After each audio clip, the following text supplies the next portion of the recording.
Sa Day 2 ng testimonya ni Ombudsman Conchita Carpio Morales sa impeachment trial ni Chief Justice Renato Corona, idinetalya ng Ombudsman ang paggalaw ng mga pondo sa di-umano'y dollar accounts ni Corona. Kapansin-pansin daw kasi ang timing ng mga deposits at withdrawals sa dollar accounts na nataon sa ilang mahalagang pangyayari gaya ng 2004 at 2007 elections.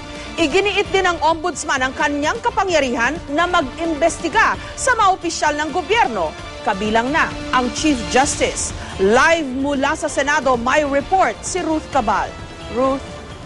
Jessica, sa pagsalang muli sa witness stand ni Ombudsman Conchita Carpio Morales, kinit niya ang kanyang kapangyarihan at otoridad na silipin at imbestigahan ang bank account si Chief Justice Renato Corona. Kasabay nito, dinetalye na yung una niyang siniwalat na milyong-milyong dollar deposits at ang paggalaw daw ng mga pondong ito kasabay ng ilang tinuturing na significant events.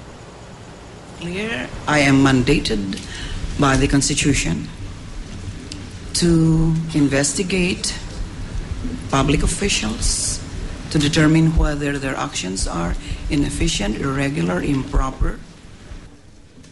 Giniit ni Ombudsman Carpio Morales alinsunod sa konstitusyon at sa Ombudsman Law, may kapangyarihan siyang mag-imbestiga sa mga opisyal ng gobyerno. Bukod dyan, may waiver daw na makikita sa mga sinusumiting SALN form kung saan nakalagay na ino-authorize ang Ombudsman o kinatawan nito na makakuha pa ng dagdag na impormasyon tungkol sa SALN ng isang taga-gobyerno. Kaya raw na magsampa ng mga reklamo sa Ombudsman laban kay Corona, sumulat si Carpio Morales sa ilang ahensya ng gobyerno para humingi ng mga dokumento. If you read the complaint, there were some slanting about violation of anti-money laundering law. Yes. And in light of the fact that there was also a charge on unexplained wealth, I thought that I probably could gather from the AMLAC certain bank transactions. Kanina idinetalye ni Carpio Morales ang kapansin-pansin umanong paggalaw ng pondong naganap kasabay ng sinasabing significant events. Kung saan noong panahon daw na na-impeach si Corona Disyembre ng nakaraang taon, sinabi ni Carpio Morales, tinatayang mahigit 3 milyong dolyar daw ang gumalaw sa mga bank deposits ni Corona.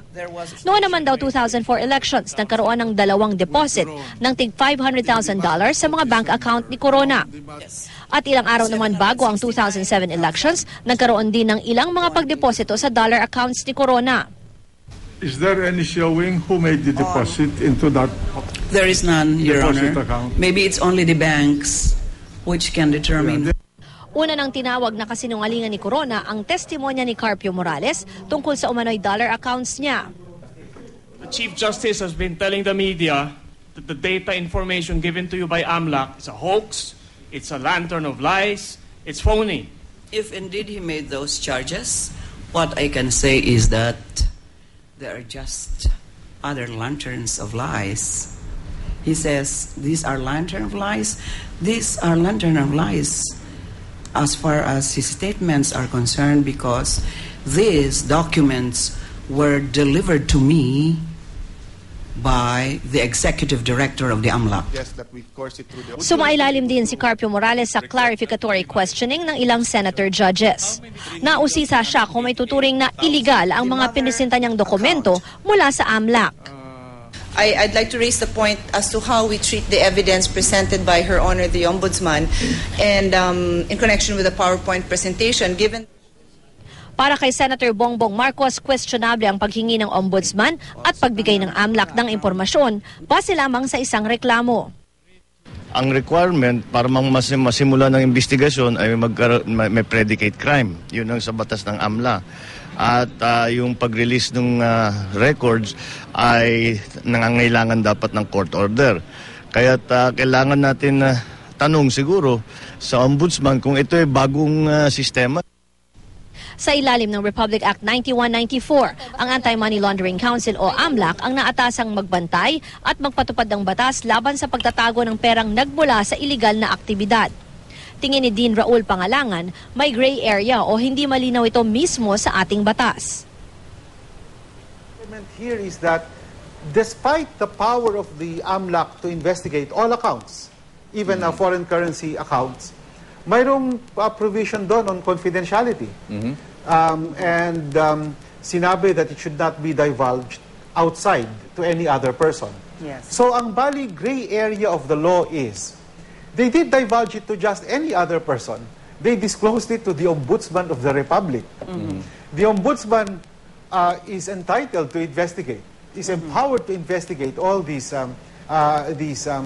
issues. So, Jessica, kaugnay rin ang testimonya ni Ombudsman Carpio Morales. Panukala ni Senator Miriam Defensor Santiago, ipatawag daw yung bank managers na may hawak nga dito sa dollar accounts ni Corona. Pero yan daw ay pag-uusapan pa sa caucus nila sa Lunes. Jessica. Okay, two things na mukhang ipinupuntos ng mga tanong ng marami, pati na nung ilan sa mga senator judges, Ruth. No? Number one, accurate ba yung mga impormasyon na iprinisinta ng ombudsman sa impeachment trial? And number two, tama ba yung prosesong sinunod ng ombudsman sa pagkuha ng mga impormasyong yan? Jessica, on your second question, nahin natin yan, yung pronouncement kung tama ba yung proseso, no? Yes, since yesterday and even today, Senator Miriam Defensor Santiago and even the presiding officer himself, Senate President Enrile, said na hindi na daw issue kung paano nakuha yung impormasyon na yan na galing sa AMLAC. Ang mahalaga daw ay nakalatag na yan dyan. At kung iimbestigahan daw kung tama yung proseso, ay baka daw pwedeng ibang court na ang humawak niyang investigasyon na yan, Jessica. Okay. Yes. Marami kasi ang nagulat din, no? Kasi everyone was waiting kung paano ba kukontrahen ng defense lahat ng mga medyo explosive na mga information na inilabas kahapon at ngayon, no? Pero parang nakakabitin yung pag-redirect ni Justice Cuevas kanina. Tama ba, Ruth?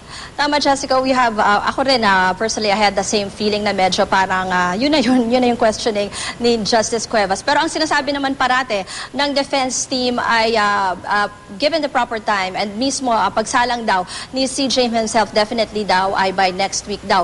Baka ipatawag na yan, ay maipapaliwanag naman daw nila yung mga bagay na yan, Jessica. Okay, sorry na interrupt kita kanina. How about on the accuracy? Parang isa yan sa mga malalaking tanong eh. Jessica, kasi sinasabi nila, di ba, parang kasi wala daw pirma or wala daw any official seal itong sinasabi nila na documents from AMLAC. Ang sabi dyan ni Ombudsman ay it was personally delivered to her by the Executive Director of AMLAC himself. Ano? Pero ang sinasabi rin mismo ni Ombudsman Carpio Morales ay wala na daw siyang way para i-verify mismo from the banks yung accuracy niyang mga detalye na nakalagay sa AMLAC report. Sinabi naman niya yan kanina doon sa hearing na wala na siyang pagkakataon na i-follow up pa yan doon sa mismo mga bangko, Jessica. Okay, may isa pa akong tanong. Ano ang assurance na hindi nagkaroon ng double or triple, I think this was brought up kanina, no? Yung double o triple counting ng pera kasi medyo staggering yung amount, $10 to $12 million. Napag-usapan ba yan na masusi, Ruth?